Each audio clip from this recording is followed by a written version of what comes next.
언제나 필승! 네, 반갑습니다. 필승입니다. 자, 이번에는 좀 색다른 얘기를 드려볼까 합니다. 일단 지금까지 굉장히 눌려있었던 기업들, 상당히 추세가 안 좋았던 기업들의 반격이 저는 이번 분기부터 본격적으로 발생할 수 있어 보여요. 사실 제가 예전에 이런 비슷한 얘기를 좀 말씀드린 적이 있어요. 어떤 기업을 좀 분석해드리면서 말씀드렸느냐, 네이버를 좀 분석해드리면서 말씀드렸던 바가 있습니다. 그 당시에 어떻게 말씀드렸냐면, 이 네이버 같은 경우도 지속적으로 주가가 좀 늘렸죠. 그런데 기관들의 특성상 사실 분기마다 반기마다 그리고 연간 보고서 때마다 성과를 보고해야 하기 때문에 분기가 끝나기 직전까지는 억지로라도 추세가 상승이었으면 상승 쪽으로 추세를 밀어야 되고요. 그리고 추세가 하락이었다면은 하락 추세로서 주가를 좀 밀어야 됩니다. 그래야지만 이 보고 직전까지 본인들의 성과를 최대한적으로 부풀릴 수 있기 때문에 그런 거예요. 기관 투자자들에 대해서 좀 알고 계시는 분들은 다들 공감하실 겁니다. 그래서 보통은 이렇게 눌렸다가 분기가 바뀌면서, 그러니까 이제는 4월 1일이기 때문에 24년도 2분기가 시작됐죠. 분기가 바뀌면서 이런 식의 주가 흐름이 나타날 수 있을 거라고 저는 말씀드렸던 겁니다. 그러니까 추세가 악화되다가 본격적으로 추세가 반등되는 흐름이 분기가 바뀔 때마다 혹은 반기가 끝날 때마다 혹은 연도가 끝날 때마다 발생하는 경우가 꽤나 많다는 겁니다. 특히나 해당 기업에 대한 펀더멘털이 계속적으로 좋아지고 있음에도 불구하고 혹은 현재 가장 강한 추세인 AI 추세에서 대한민국에서 혁신적인 1위 기업이라는 것을 명실상부하게 자리를 지키고 있음에도 불구하고 이런 식의 주가 하락은 사실 알리바바의 그런 알리익스프레스 혹은 이제 핀더더의 테무뿐만이 아니라 사실 그것 때문에 이런 식으로 주가가 하락했다는 것은 과도한 낙폭이다, 이런 식으로 좀 말씀드렸던 적이 있습니다. 그렇기 때문에 사실 추세가 악화되었던 기업들, 1분기 내내 추세가 펀더멘털과 무관하게 억지로 수급으로 인해서 추세가 밀렸던 기업들은 저는 주목을 해야 한다, 이렇게 좀 말씀을 드렸던 바가 있어요. 실제로 좀 보시면 이 당시에 좀 말씀을 드렸습니다. 대략 한 일주일 전이죠. 일주일 전쯤에 정확하게 말씀을 드렸어요. 우려로 가득했던 네이버, 이젠 주목해야 합니다. AI, 반도체, 로봇, 클라우드, 대한민국 1위, 네이버에 숨겨진 무기들, 이렇게 말씀드렸고, 그 당시에 주가가 18만 9,800원이었어요. 현재 주가는 대략 19만 4,200원 정도 됩니다. 그러니까 주가는 뭐 한 5%, 네, 5% 가까이 좀 일주일 만에 좀 오르고 있는 상태이고, 저 같은 경우도 이제 네이버 같은 경우는 투자를 진행하고 있고요. 현재는 약 2.5%, 정확히 말씀드려서 2.64%의 그런 수익을 기록하고 있는 것은 맞아요. 다만 이게 네이버뿐만이 아니에요. 이런 현상들이 계속해서 발생하고 있다는 겁니다. 쉽게 말씀드려서 지금 보시면 한번 보여드릴게요. CSNU도 마찬가지로 분기 내내 주가가 밀렸죠. 분기 내내 주가가 밀렸어요. 해상풍력 시장이 본격적으로 개화되고 있음에도 불구하고 억지로 수급으로 인해서 주가가 밀렸던 겁니다. 이로 인해서 다시금 턴어라운드 할 수 있는 시기가 다가오고 있다고 보고 있는 것이고, 그 외에도 뭐 대표적인 이제 성장주죠. 파마리서치 같은 경우도 역시나 분기 내내 주가가 밀리다가 이제 본격적인 턴어라운드를 준비하고 있다. 어떻게? 거래량을 터뜨리면서 기관 자금들이 지금까지 억지로 밀었던 것들을 다시금 새롭게 담아내면서 이런 식의 흐름을 만들어내고 있다. 좀 이렇게 말씀드릴 수가 있을 것 같아요. 그리고 뭐 한국콜마 마찬가지죠. 코스맥스 다 마찬가지예요. 주가가 밀리다가 이런 식으로 어느 정도 반등을 나타내고 있는 것이고, 이렇게 중소형주들 그 누구의 관심도 못 받는 것들도 추세가 밀리다가 오늘 어느 정도의 그런 반등세가 보이고 있고, 이런 식의 흐름이 나타날 기미가 제 눈에는 좀 보이고 있다는 겁니다. 따라서 그 전에 굉장히 강했던 것들이 추세가 쉬어간다거나 혹은 추세가 꺾인다거나 이러면서 수급이 좀 이탈이 되면서 지금까지 억지로 눌러왔던, 그러니까 펀더멘털은 지속적으로 좋아지고 있음에도 펀더멘털가 무관하게 억지로 주가가 눌러왔던 것들이 이런 식으로 터져나갈 가능성이 꽤나 높아지고 있다는 겁니다. 실제로 해외 같은 것도 마찬가지죠. 미국 증시 같은 경우도 사실 이 증시라는 것은 기관 자금들이 이끄는 겁니다. 개인 자금이 아무리 많아봤자 오합지졸이에요. 근데 그들은 결국에는 자금을 한 곳으로 몰아내기가 굉장히 어렵기 때문에, 물론 뭐 작전이라던가 아니면 그런 선동이라던가 이런 식의 흐름이 뭐 가끔씩 이따금씩 나타나긴 하지만 그 대세는 기관 자금이 있는 것이기 때문에 그런 것들을 봤을 때 미국 증시도 마찬가지라는 겁니다. 실제로 GDX, 이게 금강주 ETF죠. 보시면 이런 식으로 주가의 반등이 나타날 기미가 보이고 있다는 것이고, 사실 지금 보시면 이게 얼마나 눌린 것이냐. 보통 골드와, 그러니까 골드 시세와 그리고 금광주의 시세는 똑같이 가야 됩니다. 보통은 똑같이 가요. 왜냐하면 금광주들이 골드를 채굴하고 판매하는 과정에서 골드의 가격이 오르면, 금 가격이 오르면 그들의 실적도 똑같이 좋아지기 때문에 그런 것인데, 지금 보시면 골드 가격이 얼마나 떴습니까? 굉장히 크게 오름에도 불구하고, 신고가를 돌파하고 있음에도 불구하고 금광주는 처참해요. 금강주 같은 경우는 이런 식으로 주가가 좀 크게 눌렸었는데, 이런 것들에서 변곡점이 좀 발생하고 있다, 이렇게 말씀드릴 수가 있겠습니다. 실버 보시면 이제 실버 광산주 같은 경우도 마찬가지예요. 이제 본격적으로 이제 튀어나갈 기미가 좀 제 눈에는 좀 보이고 있다는 것이고, 그 외에도 이런 것들도 좀 볼 수가 있어요. 이제 중국 주식들도 지금 보시면 이런 식으로 턴어라운드가 좀 보이고 있는 시기가 나타나고 있다. 그러니까 억지로 눌려왔던 것들이 다시금 분기가 시작되면서 기관들의 관심을 받을 때가 저는 오고 있다. 개인적으로는 그렇게 보고 있는 것입니다. 역시 이것도 중국 세별 레버리지 ETF고요. 따라서 저 같은 경우도 이제 금광주에서 가장 핵심적인 역할을 맡고 있는, 전 세계에서 핵심적인 역할을 맡고 있는 그런 기업을 저번 주 이제 금요일 증시였을 겁니다. 아마 금요일 증시 때 매수를 했고, 현재는 2% 이상의 수익을 내고 있는 것도 사실이에요. 그렇기 때문에 이런 것들을 좀 준비해둘 필요가 있겠다, 이렇게 보고 있는 것이고, 우리 멤버분들 대화방입니다. 우리 멤버분들 대화방인데, 오늘 대화방이에요. 제가 오늘 대화방에서 좀 일부만 좀 캡처를 찍어서 좀 보여드리겠습니다. 일단 지금 보시면, 자, 맥도날드 시급이 27,000원으로 파격 인상됐어요. 이게 캘리포니아에서만 이제 이렇게 되는 것이고, 자, 이제 기업들뿐만 아니라 일반인들도 고인플레에 적응해야 하는 시대가 오는 것 같습니다. 자, 여기서 함의되는 내용들을 좀 살펴볼 필요가 있어요. 이게 일반인들, 그러니까 개인들로만 이분이 말씀하셨지만, 사실 가장 큰 것들은 이 금리 인상, 금리 상승 사이클에서 익숙해짐에 따라서 가장 크게 바뀔 수 있는 것들은 누가 말해도 인프라예요, 인프라. 특히나 고금리로 인해서 치명적인 약점을 보여왔었던 그런 광산 채굴, 아니면 신재생 에너지, 이런 쪽에 대한 인프라가 고금리에 익숙해지면서 점진적으로 다시금 프로젝트가 시작이 된다면 가장 크게 수혜를 볼 수 있는 부분들이라는 것입니다. 이런 것들을 주목할 필요가 있는 것이고, 지금 보시면 최악의 더위에 온다. 그렇죠. 이제는 인플레이션에도 익숙해져야 되는 시기가 오는 거예요. 최악의 더위에 오기 때문에 이런 농산물 쪽, 이런 쪽들도 당연히 관심을 가져야 되는 것이고, 실제로 코코아라던가 사탕수수 이런 쪽은 예전부터 신고가를 지속적으로 갱신하고 있는 것이고요. 저 같은 경우도 농산물 관련해서 가장 핵심적인 기업을 투자하고 있죠. 대략 한 투자를 진행하고 있고, 현재로서는 대략 한 16%의 수익을 내고 있습니다. 우리 멤버분들은 다들 아실 겁니다. 왜냐면 제가 매수매도 할 때마다 실시간으로 말씀을 드리면서 이제 투자를 진행하기 때문에 그런 것이고, 한 달에 24,000원밖에 안 해요. 네. 한 달에 24,000원이면은 제가 실시간으로 투자하는 내역들을 전부 다 보실 수가 있고요.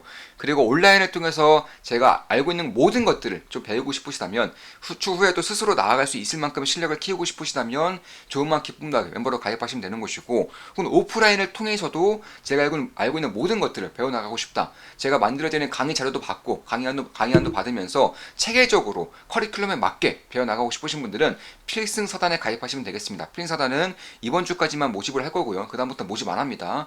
딱 3명만 더 받고 마감을 지을 생각입니다.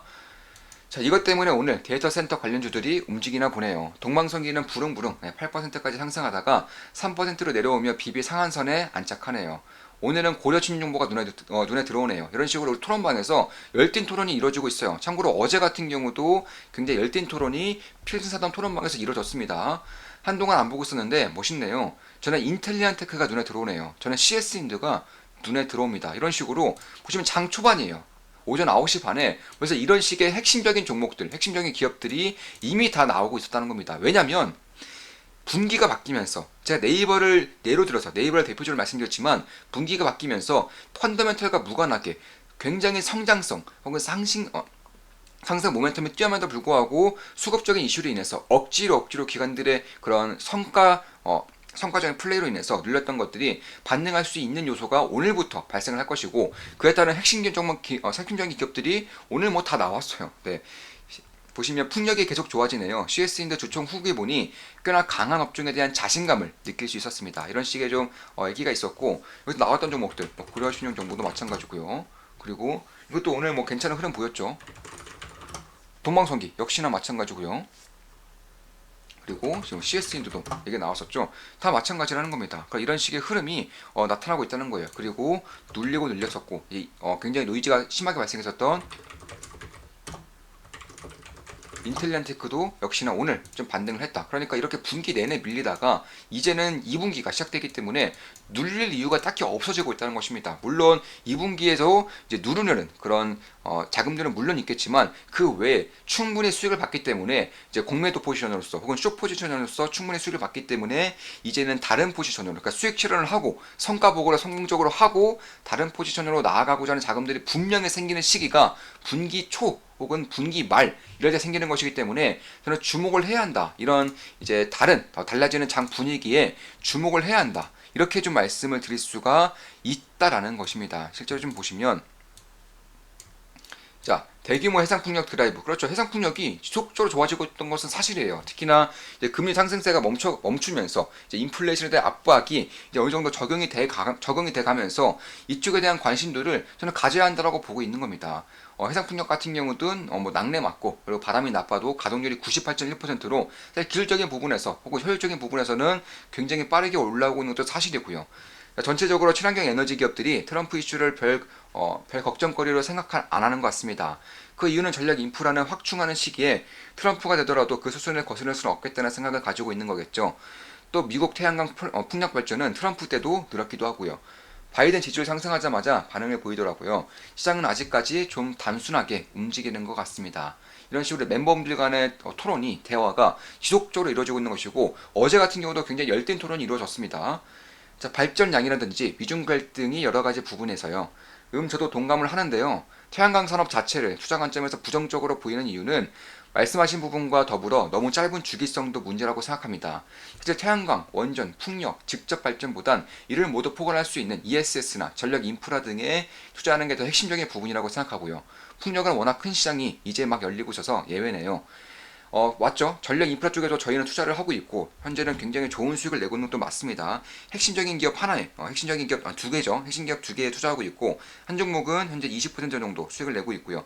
나머지 한 종목도 확인을 좀 해야 되는데 제가 계좌를 매일같이 확인하지는 않습니다. 계좌를 띄엄띄엄 좀 확인하기 때문에 제가 한번 확인해 볼게요. 네, 다른 한 종목은 25% 수익 중이네요. 자, 20%, 25%두 종목 다 투자 중이고 두 종목 모두 20%, 25% 수익을 내고 있습니다. 당연히 우리 멤버분들 다들 아실 거고 나머지 한 종목이 좀 투자한 지가 꽤나 됐기 때문에 이제 좋은 맛 기쁨 더하게 그리고 필사단 멤버분들께는 제가 장이 좋으나 안 좋으나 꾸준하게 계좌를 공개하고 있고 그리고 해당 기업은 잊어가면서 그러니까 제 머릿속에 지우고 매수할 당시에 제 머릿속에 지우겠다 이렇게 말씀드리면서 제가 매수를 했었어요. 그래서 아마 그 당시에 계셨던 분들 대략 한 그래봤자 뭐 2달밖에 안 됐어요. 네, 그래봤자 2달? 네, 2달 정도밖에 안 된 것 같은데 그때부터 계셨던 분들 대부분이 아마 어떤 종목인지 다들 알고 계실 겁니다. 자, 마침 쓰고 있었는데 말씀해 주시네요. 풍력은 워낙 신재생 쪽에서도 발전 효율이 너무나도 좋습니다. 개인적으로 이 기사가 유해 기사보다 더 관심이 가더라고요. 찾아보니 탐라 해상풍력은 100% 국내 기술로 운영되네요. 어제 HJ님이 말씀하신 태용은 오늘 6%나 올라갔다 내려왔네요. 샤오미 전기차 관련 영상을 봤는데 저렴한 가격에도 불구하고 옵션이 많이 들어갔습니다. 그렇죠. 이제 태용 같은 경우도 어제 이제 일요일이죠. 일요일에 열띤 토론을 하는 과정에서 우리 멤버분 중에 한 분이 언급을 해주셨고 투자 중이라고도 말씀을 해주셨어요. 그리고 오늘 같은 경우도 괜찮은 흐름을 보이고 있는 것도 사실이고요. 엄청나더라고요. 저는 글로벌 시장에서 샤오미의 새로운 차가 좋은 모습을 보이지는 못할 것 같습니다. BYD도 신재생 에너지차를 작년에 302만 대나 팔아 62%의 성장세를 기록했지만 92%가 내수해서 팔린 것처럼요. 이번 달 초 테슬라의 인도향 발표가 예정되어 있지만 부정적인 시선이 많죠. 어떤 방식으로 주주들에게 좋은 모습을 보일지 궁금합니다. 오늘 네이버도 인상적인 것 같습니다. 그래서 네이버는 우리가 투자 중인 종목이고 이제 다른 핵심적인 기업들도 기회가 발생을 하면 지지라인이 확고하게 잡힌다거나 혹은 변곡점이 발생할 경우 빠르게 매수할 예정입니다. 이제 막 시작되는 것이기 때문에 투자자로서 지켜볼 필요가 있어요. 그 전까지 주구장창 올랐던 기업들이 쉬어가면서 혹은 주차가 꺾여가면서 다른 쪽으로 수급이 들어올 수 있는 시기가 지금 막 시작되고 있다는 것입니다. 왜냐하면 펀더멘탈이 워낙에 좋아지는 와중에 주가가 억지로 밀렸던 시기가 지난 1분기였기 때문에 그런 겁니다. 자, 기사에서 보면 R&D 투자 기준선을 매출의 25%를 넘지 못했다고 부정적으로 바라보지만 작년 글로벌 시장의 위축으로 당연했던 것 같고요. 이번 연도가 중요해질 것 같네요. 그렇죠. 핵심을 정확하게 찔렀습니다. CS인데 대량 거래 터지네요. 앞으로 조금 더 주목해야겠습니다. 아주 멋집니다. 작년 연말에 형성한 바닥 라인 위쪽에서 만들어져서 더욱 좋네요. LS 일렉트릭은 미국 배전 시장의 초과 변압기 대비 약 6배 규모에 이를 것으로 보고 국내 대기업의 미국 공장 설비 실적을 교두보 삼아 현지 전력 기업과의 파트너십을 강화하는 등 글로벌 사업 확대에 주력한다는 전략이다. 실제로 LS 그룹 같은 경우는 미국에서 굉장히 강한 모습을 보이고 있습니다. 일례로 사실 대한민국 기업들이 이런 미국 유럽 이런 쪽에서는 전력 인프라 쪽이 잘 안 통했어요. 지금까지 잘 안 통했는데 이제 작년 말부터 올해 들어서는 괄목할 만한 성장을 보이고 있어요. 그만큼 대한민국 전력 인프라 쪽 기업들의 경쟁력이 굉장히 뛰어나다는 것이고 사실 무게가 상당히 많이 나가는 부분이 있기 때문에 이제 물류비가 상당히 많이 됨에도 불구하고 이 정도의 퍼포먼스를 낸다는 것은 전 세계적으로 가장 뛰어난 경쟁력을 보유하고 있다고 봐도 무방할 정도라고 저는 보고 있기 때문에 지금으로서는 미국에서만 혹은 유럽의 일부 지역에서만 모멘텀이 터지고 있지만 향후 이제 전 세계적으로 전력 인프라에 대한 투자가 진행될 경우에는 대한민국 기업들이 굉장히 좋은 모습을 나타낼 것이라고 보고 있고요. 그에 따라서 현재 두 종목을 투자하고 있는 것인데 한 종목은 유럽 기업이고요. 한 종목은 한국 기업입니다. 두 종목 모두 20%, 25%의 수익을 내고 있는 거고요. 최근 전 세계적으로 AI에 대한 관심이 커지면서 데이터 센터, 전력 인프라 등의 사업이 주목받고 있어 초과 변압기 등 대형 전력 인프라와 함께 배전반 등 전력 시스템 수요도 폭발적으로 증가할 것으로 기대된다. 특히 에너지 집약적인 AI 시장이 확산되면서 데이터 센터의 전력 소모도 엄청나게 증감에 따라 오는 2023년에서 2028년 글로벌 데이터 센터의 전력 수요 연평균 증가율은 11%지만 AI 서버를 적용하면 연평균 이런 식으로 기사를 좀 올려주셨고요.